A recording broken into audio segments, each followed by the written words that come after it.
Okay, let's officially get kicked off. Welcome, everyone, to JSA TV and JSA Podcasts, the newsroom for telecom and data center professionals. I'm Barb Mitchell, and on behalf of JSA, thank you to all of you who have tuned in today for our JSA Virtual Roundtable, Defining Greener Data, the Power of Aligning Measurements. So before we begin, just a couple of housekeeping notes. The first 100 registrants today for today's roundtable should have received lunch, hopefully to your door, or a gift card to enjoy later. So please enjoy. If you weren't one of those first 100, register early on jsa.net for our monthly roundtables. We want to hear from you during today's session. We want to make it interactive. You'll note that there's a chat area in this platform. So please go ahead and put your questions into the chat. Our panelists will try to answer them. If they run out of time, don't forget that at the end of this session, there's an opportunity to network in our networking lounge, and you can ask the panelists those questions directly. You can just join one of the virtual roundtable networking areas and reach out to one of the speakers. So let's get started. To kick things off, I'd like to pass things over to Mary Allen, Chief Content Officer of Insight as a Service. Mary, over to you. Thanks very much, Barb. So welcome to our audience and to distinguished panelists to this session on sustainability measurement and reporting in the data center. I'd also like to extend happy International Women's Day greeting to all of you, noting that the representation on our panel today was pure coincidence. So thanks very much for earlier discussions and for your help today, panelists. I'd like to introduce Susanna Cass, who's CEO at InfraPrime. Susanna, give a little wave so we know. Oh, your names are there. Sorry. We also have with us Vicki Warden, who's the CEO at the Green Building Initiative. We have Dean Nelson, who's CEO of Cato Digital, and Sean Novak, who's CSO at N0. Thanks very much for your help today, guys. I'd like to kick off with Susanna. Susanna, because you were involved, I wonder if you can set the stage for us in our discussion on sustainability measurement and reporting. What's the origin of science-based targets, and how do head of state level commitments translate to sustainability metrics that operators can use in the data center? Hello, everyone. Thank you, Mary, and thank you for the audience. The speakers today, each of them is a trailblazer in her and his field. So I'm truly excited to actually learn from each of them and also interact with the audience on the topic. So let's get started. Sustainability is actually moving from ad hoc voluntary to mandatory disclosure now, which I'm very, very encouraged to see about the transparency from all companies. In my role as the UN SDG and also a contributor and researcher at the International Governmental Panel for Climate Change, it's a mouthful, but in short, it's IPCC. We have specific measurement index, Mary, in terms of looking at 180 countries across the board. For those of you who is actually interested in a scorecard of what we have done in 2022, please feel free to email to the JSA coordinator. I will continue to provide them live update and also the scorecard for 2022. And you may find that interesting in that regard. I also have provided JSA the link in terms of the metrics that we basically use, which is basically the topic that, Mary, you have organized called Defining Greener Data, the Power of Aligning Measurements, but at the head of the state level. So let me dive into it. Financial regulator, including the SEC, currently now has embedded climate in a corporate reporting framework in a more harmonious way than I would say the government agency does it in a more insertion way that's sending very strong signal from a compliance. So, Mary, I'm not a big fan of the government agency in terms of doing compliance. I am more about the carrot in terms of the incentive. So larger companies, no doubt, are leading the way in disclosure, showing the importance of setting example for other companies to follow. And we have a few panelists today, speakers, who are very good about solving the immediacy problem about data collection, analysis, and where you are today in terms of the baseline. So that's really important. One of the key things I like to share with the audience is something that you may not think about, is how personally your diet will affect the environmental performance index. Food, agricultural, and forest product companies are the least in terms of defining their transparency. And we need them because they're resilient in their strategy. So I myself, after I read a lot of the data, have converted into a plant-based diet because of the interrelated issues relating to that. Data center is actually doing a pretty good job in terms of leading the sector in measurement and reporting, Mary. But the reporting and measurement is not about just staring at the numbers or the quantitative or the qualitative value. It's really about defining a climate scenario. And what I'd like to suggest is my work with the head of state comprises of 4. Number 1, create a list of risk and opportunity. And for my level, we work at the head of state. Number 2, we build on the previous risk materiality assessment work for each of the country using the index. And if some of us if you can show the link to the audience right now, I think that would be great, because you look at that as a very comprehensive way of looking at the environmental performance index to look at ecosystem vitality. And the objective of this all is not to say where are you in the rank. It's for you to develop your own climate transition scenario that are relevant and specific to the country. And that equate to the companies, and that equate to the speakers at today's panel, that they are doing work to genuinely help companies on a global scale, not just the data center operation. However, that is a wonderful place to start because you have a lot of expertise there.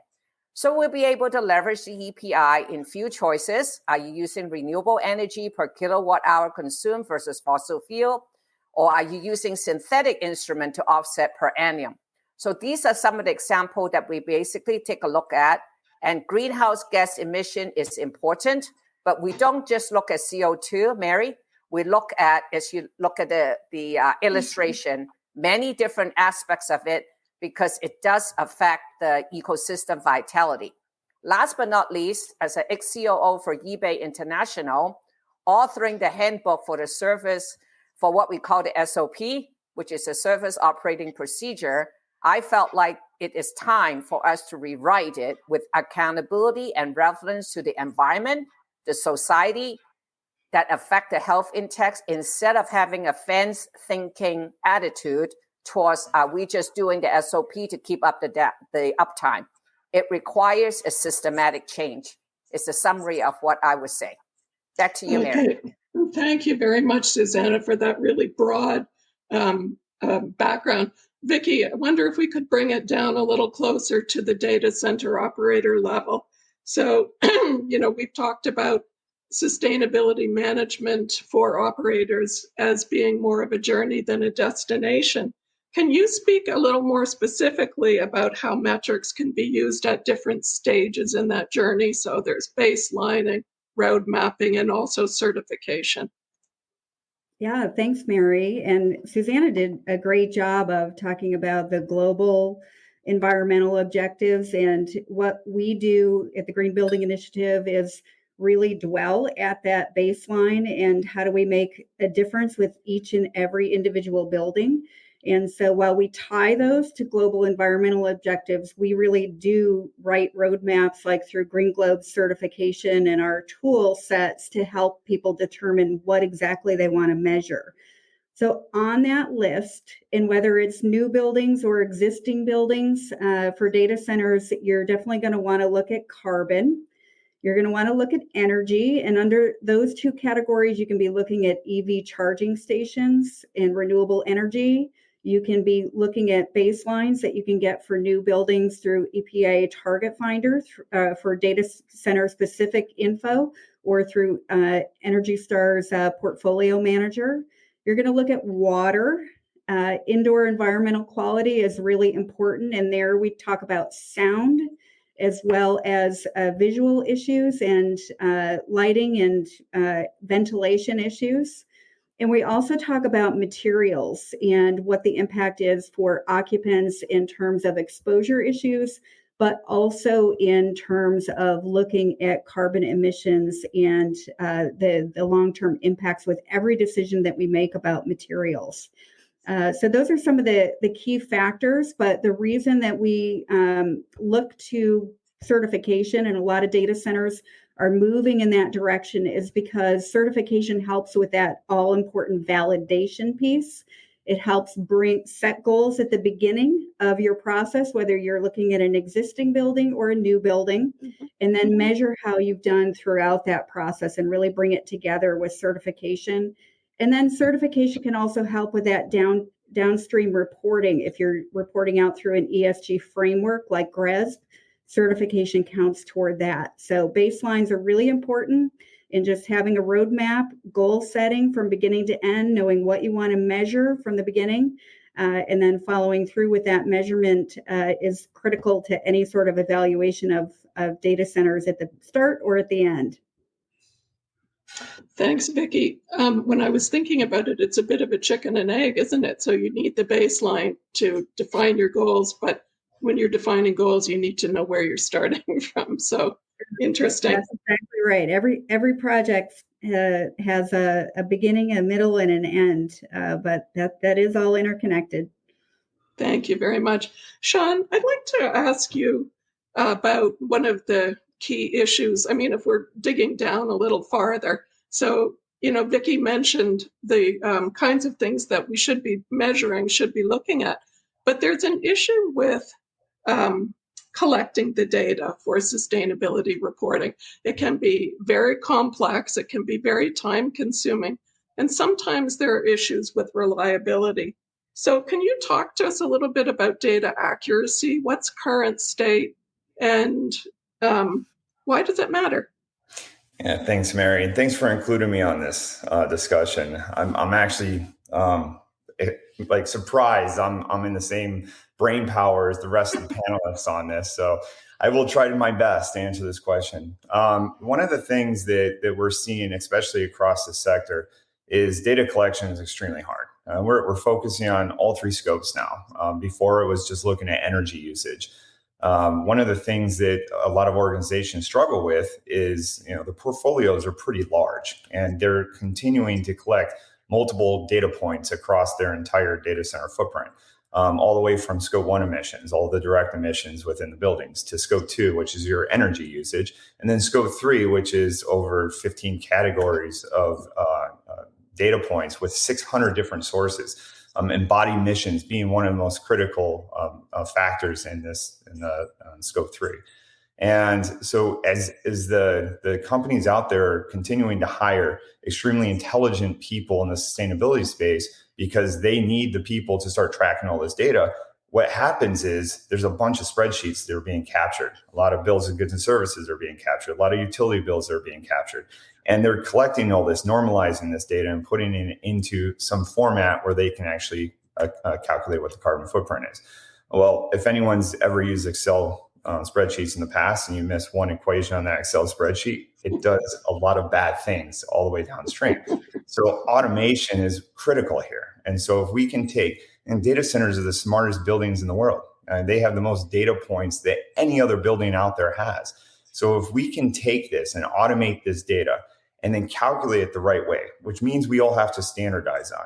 We did this with PUE many, many years ago. We standardized it. We came up with a solution that says this is how you calculate PUE. Well, we need to do the same thing across the sustainability side on this vertical, standardize on the way everyone approaches this. And the only way to do it accurately is hourly. And so if we're taking, for example, scope 2 and the energy side, if we're looking at the hourly usage and can map it against what the emission factors are on that hour of that day, now we're coming out with the most accurate emissions in that building. And you can't just take a national average across the entire United States or all of Europe, because every region has a different emission factor based on an hourly emission from the utility, right? And so if there's more renewables that are happening in Pacific Northwest than there is in Florida, for example, that emission factor is going to be different. So if we're tracking this on an hourly basis, we're actually going to see what areas have the most impact or lower emission factors. We take this data and now we can use insights. How do we make this data better? How do we decarbonize this data? Starting with the data capture, automation, get rid of those messy Excel spreadsheets, and now we can focus on making the planet a better place. So, Sean, thank you very much for that. You introduced the scopes, so I'd like to ask you how, if you can give us some insight into how it's possible to manage one of the biggest issues in scope counting, which is double counting. Oh, lovely. Yeah.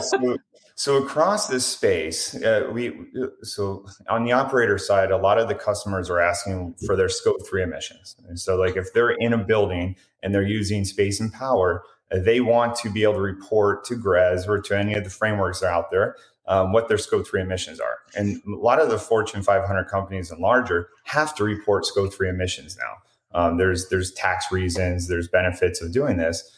And so when you're an operator and you're calculating what your scope emissions are for your building, what you don't want to do is start double carbon accounting. So like if you're accounting for your scope 2 emissions and someone else is accounting for their scope 3 emissions, and they're both buying offsets for those emissions, now we have a problem.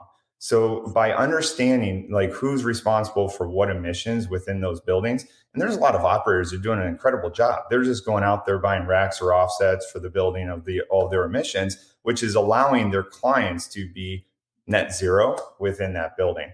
But when they're reporting against their scope 3 emissions and going out and buying offsets because they have scope 3 emissions, this is a problem. And I think that because of the nascency of this ESG space, and we're trying to figure out like who is responsible for this, it's still somewhat of an unknown because depending on what operator I'm talking to, they have a different answer on what they're responsible for versus what their customers are responsible for. And I wish I had a really good answer for you and say like this is set in stone and this is what you're responsible for versus what we're responsible for. But today, I think that there's a lot of white papers being written about this, and we're all trying to find what the best solution is. So that way, we're not double carbon accounting, and we're not also spending unwise capital and operating expenses on things that we shouldn't be putting our money at. Mm-hmm. Yeah, good point. So in the absence of, a definitive answer, I've heard that a lot of people are thinking about building these assignments into SLAs with the co-location provider. So yeah, so an ongoing issue that will evolve, I think, with time. Dean, I'd like to bring you into the conversation now that we've come to scope 3. So it's been identified as one of the biggest challenges for data centers because of the issue of standardization or the lack of standardization. Are there new ways that we can look at this old issue? I know you've been doing some work here. Yeah, I want to go back and touch on all three of the panelists' Sure. points, because science-based targets means there's math. It adds up, right? There has to be a baseline, as Vicky is saying, right? And then there has to be accounting to ensure that there is no double counting across that one, because this is where the greenwashing and the skepticism comes back from people looking at, yeah, great, you're buying offsets, but is it really making a difference? So when we at Infrastructure Masons basically brought people together to say, is there one thing we could do together as an industry to actually make progress for sustainability? And so we brought leaders together to have that discussion, and the iMasons Climate Accord came out of it. Now, it ties back again to what Susanna and Sean and Vicky were talking about. The whole point here is we have to have a baseline. We need to know the starting line. We need to have a taxonomy that allows us to be able to have holistic accounting when it comes down to where is the carbon being emitted, right? And then we need to have transparency when it comes to how are we sharing that information so that we can all not really gamify, but have competition that helps the planet. It's like PUE came out specifically to address inefficiencies on the right side of the decimal. This is the actual power consumed or wasted when there's useful work being done. I have all this air conditioning, electrical losses, and everything on the right. And what happened in that one is everybody started sharing information. And once they started sharing information, everybody started competing. When they started competing, it became table stakes to say that you got to have a low PUE or else you don't compete in this industry. And so now everybody has a low efficient, a very efficient, right, low number in PUE. And that flattened the curve on growth in the projections that we had. So if you look at it, those little things can actually have a big ripple effect. So what we did at the IMASES Climate Accord was say, is there a way we can go back and actually address carbon as the first step towards net zero? But it has to be holistic. And so I'm just going to throw a few stats out here and then tie this back together. There are 7 million data centers in the world. These are locations from the street corner to the gigawatt campuses. 7 million physical addresses that are unique. They're buildings, just like Vicky was talking about. Each of those buildings have a profile. Okay, so what Sean was talking about. If you look at that profile, it is embodied and the carbon intensity of energy consumed to do work in it. The embodied includes the building, so that's the materials, concrete, steel, copper, right? Anything that has to build up that building itself has a historic carbon to get it to the point where it could be used. That's scope 3, it's the whole thing. Then you get it to the point you fill it with stuff. That stuff is product. That product has its own embodied carbon footprint to get it to the point where it can be usable. Now, when you assemble those together, you have the building and the stuff in it. You should be able to have each unique location have its own profile of embodied carbon at any given time. As Sean said, this comes down to every hour. Well, what happens when you expand? What happens with a retrofit? What happens with a decom? It's the life cycle accounting of the embodied carbon. Then you look at the source energy. And I think the world has been really looking at originally, or at least in our industry, is we got to go back and get the cleanest energy. Awesome. That's 1/3 of the problem. That is, right, scope 1, scope 2, depending on who you are. The point being that we have to do that. But if we don't address the carbon, embodied carbon aspects of how we build and operate and utilize this stuff, we're not going to make a difference. So we came up with a carbon label scheme that's driving down carbon inside of digital infrastructure by putting, like a nutrition label, carbon label on buildings. That includes all the materials and the actual products inside of it. Carbon labels on products. So now you can start to get that data and you can set the baseline. Then you can actually confidently put back in these science-based targets to say, yes, I know what I have, so I can go back and start to lower it. So that's kind of a long-winded answer here, but if you look at there has to be a structure to it. There has to be a starting line. And as Vicky said, to get to the end, we have to know what targets we're setting so we can work backwards from that point. Mm-hmm. Yeah, excellent. Thanks. It's not long-winded, Dean. It's a wonderful summary of where we should be going. But you mentioned a couple of things, and it leads me to circle back to some of the other panelists. So Sean, for example, Dean mentioned we need to understand more about energy. So, and then Vicky, I want to talk to you about buildings.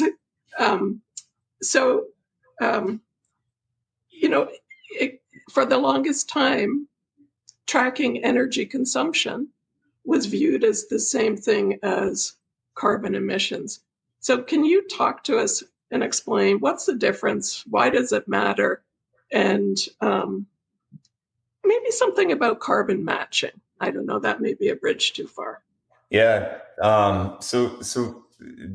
Dean brought out some really good points. I think that, when we talk about energy, one of the biggest common mistakes that we're seeing right now in this industry is just take that monthly utility bill and go apply some E-grade value to it and come out. That's your carbon footprint. That's what you're going to match it to. But we're finding is the companies that are doing that and not tracking it on an hourly basis could be 30 to 60% away from when the actual carbon footprint inside of these regions, inside their buildings.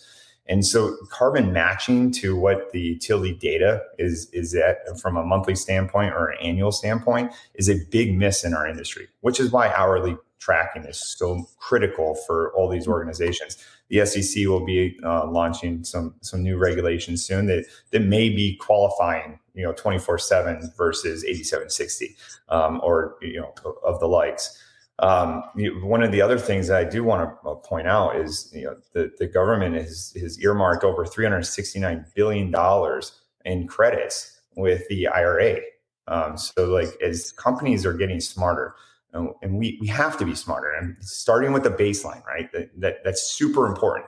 If you start with a garbage baseline and you're applying any kind of methodology to decarbonize, the results are garbage. But having a solid baseline and then going out there and something like we were doing with the climate accord is focusing on innovative technology that can be deployed across our entire vertical that now helps decarbonize the footprint within all of our buildings. Well, this is all IRA worthy, right? So if we're installing innovative technology that can be funded by the government and you're getting credits back from taxes, like this is something that we should all be looking at. What we need is adoption, right? So we need some of the big players out there that say it's okay to do hydrogen fuel cell generation, or it's okay to use this type of technology because this is what's going to accelerate our decarbonization strategies. Without that kind of technology, we're just reducing it by very little bit, and then we're buying RECs and offsets because that's all we can do. But I think to collectively, if we all come up with solutions and we all get in these organizations and we sit in the room and we can standardize on innovative technology that can be deployed across our entire footprint, that's where we're going to get to our net zero goals. Yeah, so I really like this conversation because it frames the whole issue of metrics and management and reporting as a very positive thing. So it's an opportunity to potentially do a better job at, reducing waste, introducing renewables. And so then we get to the idea of opportunity rather than, an obligation or regulation. So, Vicki, I heard a couple of cues there for you. I heard a holistic view. I also heard the built environment. Could you talk to us a little bit about some of the work that you do and some of the work that the Green Building Initiative has done certifying data centers so that, we get a better sense of where the built environment fits in Scope 3 counting? Sure. So one of the things that Dean brought up is really critical, and that is life cycle assessment of materials going into our buildings, and really having a handle on the supply chain impacts with each decision that we make. So those who are out there scoping out new buildings, you should know that regulatory development is happening that's pushing much more toward having your team understand the inventory of the products that you're putting into buildings. And so the embodied carbon, if you're in California, for instance, you may be pushed toward doing whole building life cycle assessment, which is, of course, all the Scope 3 embodied carbon going into the building, as well as what you produce and consume on site. And GBI has been at the forefront of that. We consider life cycle assessment to be using real science and data to get a handle on what our total impacts are as we make decisions in the built environment. And so within Green Globes, we reward people for doing whole building life cycle assessment. We put a lot of points or credits toward that. We also reward people for selecting products based on the use of environmental product declarations, which is a little bit of the labeling that Sean and Dean were alluding to in terms of having products go into our buildings and having us know exactly what their downstream impacts are. A few of the other things that we look at in terms of measuring and directing people in the right direction is when you site a building, what proximity is it to public transportation? What thought are you putting into EV charging, in terms of Scope 3, people that are coming in and out to your facility? What kind of waste management, on-site waste management and water management considerations are you doing? And so our roadmaps will point people toward those impacts. But you need to start with that holistic thing of what am I going to measure related to carbon, related to energy, related to water, related to indoor environment and external. What does my community care about? Sound, quality of life, external lighting issues. You need to set goals related to that. You need to use these tools and rely on third-party labels to help you with the decision making. And then, if you pull it all together with certification, then you do have that opportunity to have the validation, which is critical, as Sean and Dean said, and Susanna. Like we really have to measure, we have to report out, we have to learn together in the same room, and all of these tools are coming together, including tax incentives, to help us get there. Mm-hmm. And this was part of a conversation that we had earlier. So just a quick thought, if you don't mind, Vicki. So through the process of certification, you can validate, the progress that you've made or your execution on goals. But also, you made an interesting point earlier about the ability to roll up into other reporting and standardization frameworks. And to me, that strikes me as a really important way of, bringing all of us onto the same page and, developing the kind of collective effort or validating the collective effort that we're trying to get to. Right. Well, certification or validation, they typically are relied on by third parties. So if you're a municipality and you want someone validating the buildings in your territory for what they have achieved in terms of carbon emissions reductions, you would look to a third party like GBI, and we have a Green Globe's net zero carbon distinction that's coming out.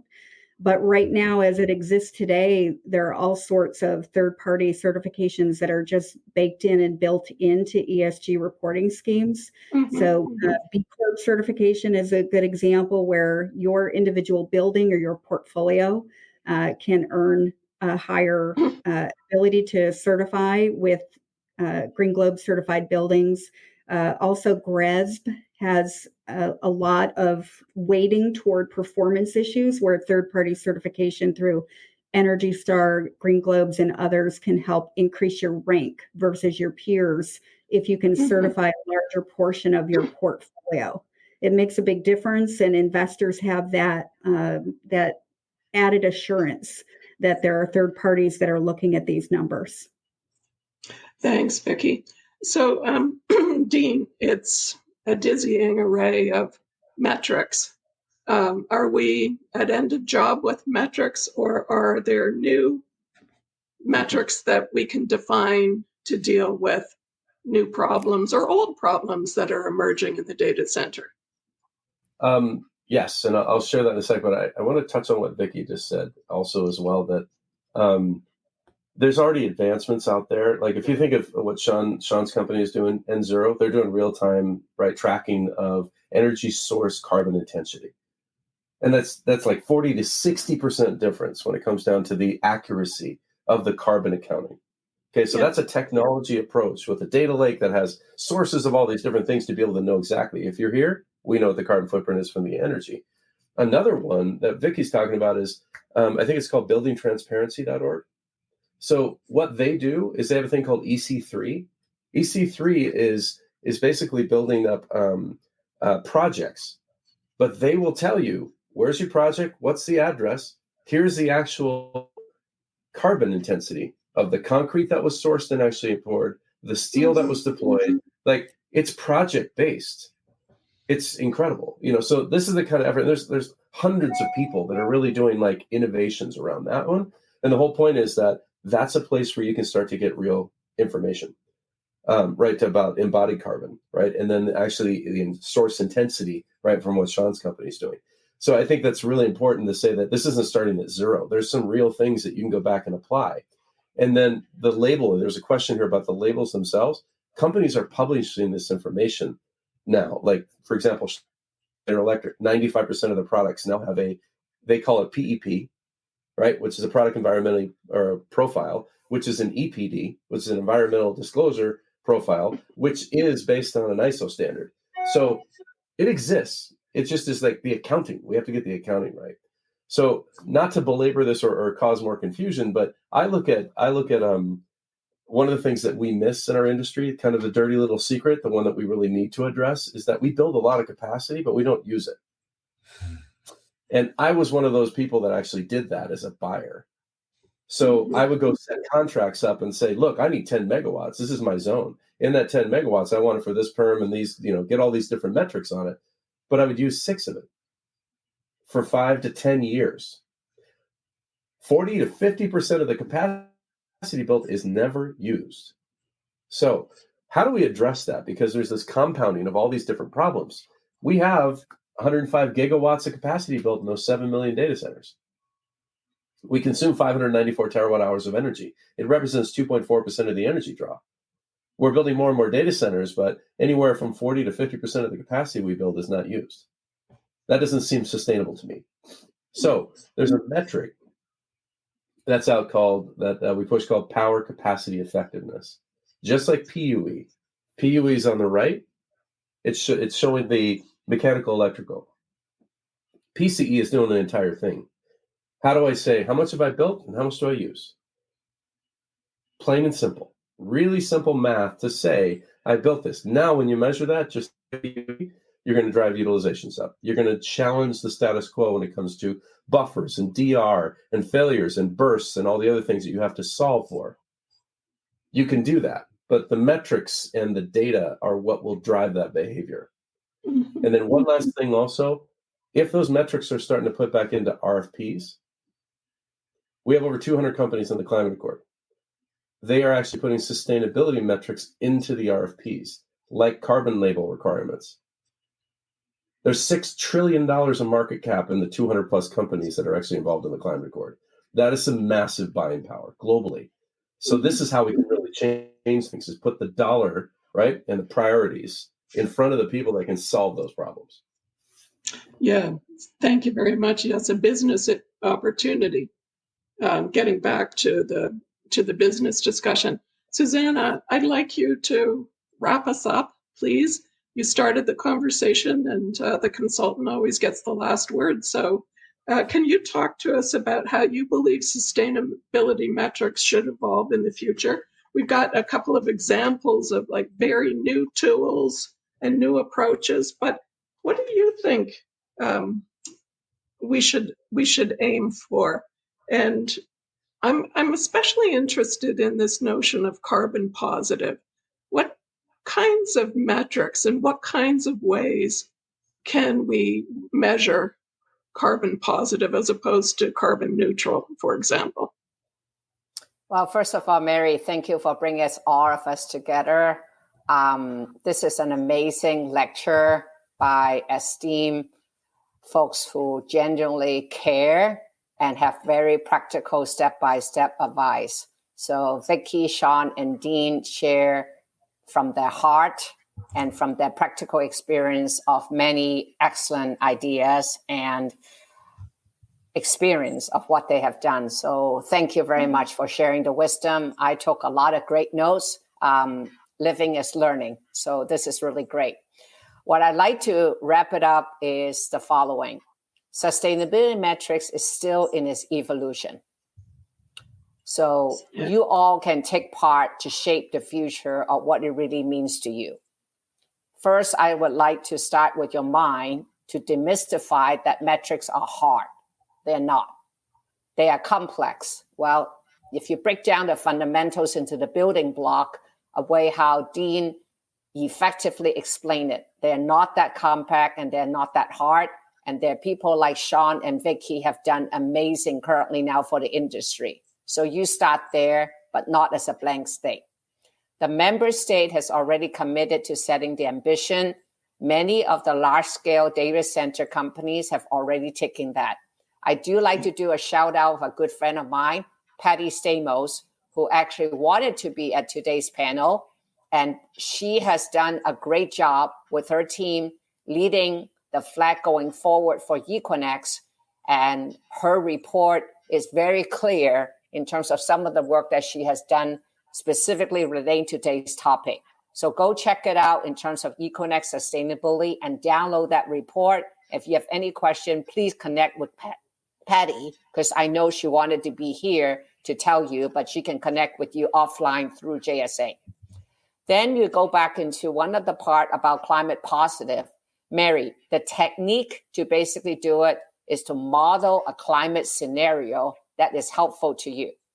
Dean mentioned about the millions of data centers around the world. Recognize each of the locale has a different hypothetical scenario outcome. You need to know where you are at, which is why I brought up the environmental health index in that regard.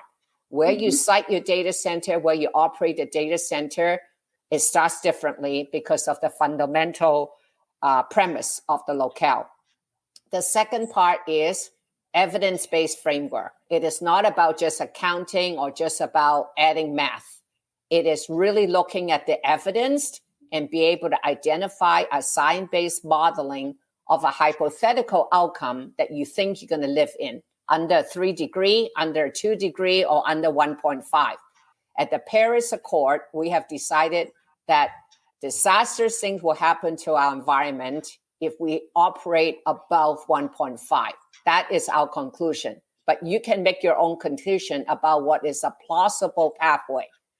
For climate positive is a scenario that you're going to identify, meaning that it needed to act different than business as usual. The normal tools that you use in terms of the SWOT analysis are insufficient. They are good, but they are insufficient. You need to learn from Vicky organization, the work that she have done in terms of looking at from a EC2. Asking GPT the question regarding your mission probably doesn't give you the answer today, maybe in the future. So you may want to get involved in Sean's company to genuinely understanding the complexity. Let him do the heavy lifting. Then you can actually save your time to do the modeling of the scenario. So we're all here to help. The conventional marketing tool of looking at carbon neutrality or carbon positive, Mary, doesn't work either.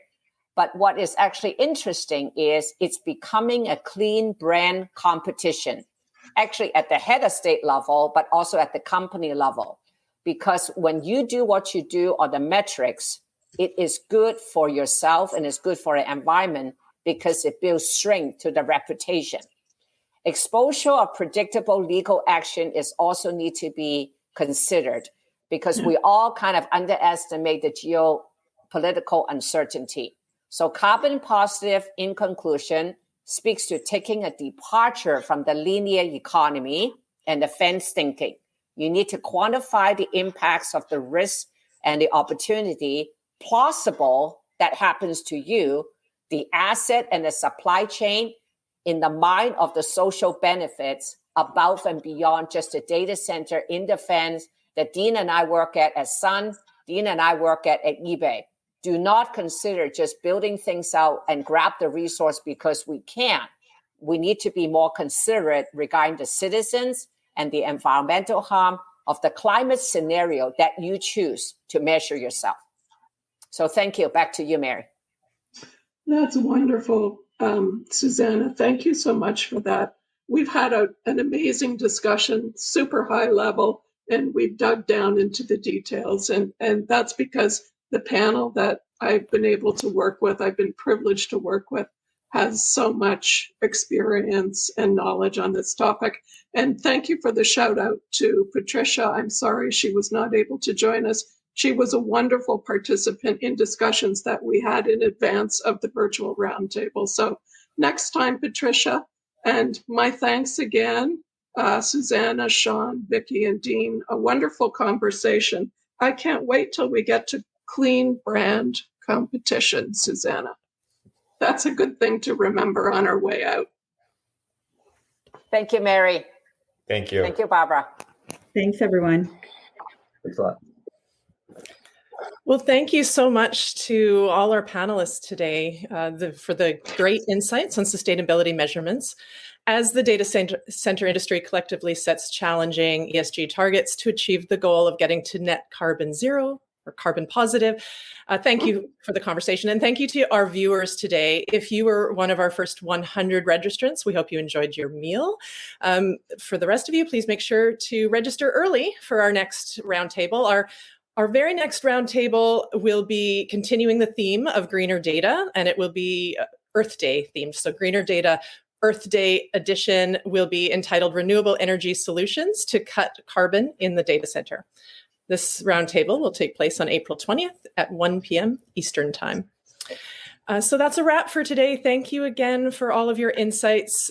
Please, everyone, look out for the playback of today's roundtable, which will be coming soon to JSA TV and JSA podcasts on YouTube, iTunes, iHeart, Spotify, and more. In the meantime, don't forget to join us in the networking lounge. So just stay on here for a few more minutes, join a table, chat with the panelists, today's panelists, and some of the attendees. We look forward to some good discussions to carry on. But until next time, happy networking.